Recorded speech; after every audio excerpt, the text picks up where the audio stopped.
પ્રાર્થના સંદેશ ન્યૂઝમાં આપનું સ્વાગત છે। સુરેન્દ્રનગર જિલ્લાની 4 નગરપાલિકાઓમાં વહીવટદારોની નિમણૂક કરાઈ।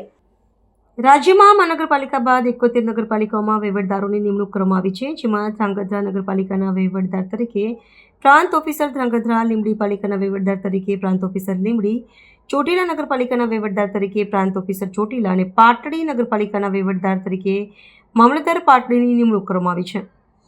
ત્યારે આગામી માર્ચ મહિનામાં રાજ્યની 71 પાલિકાઓની ટર્મ પૂર્ણ થશે, ત્યારે સુરેન્દ્રનગર જિલ્લાની આ 4 પાલિકાઓની પણ ટર્મ પૂરી થશે।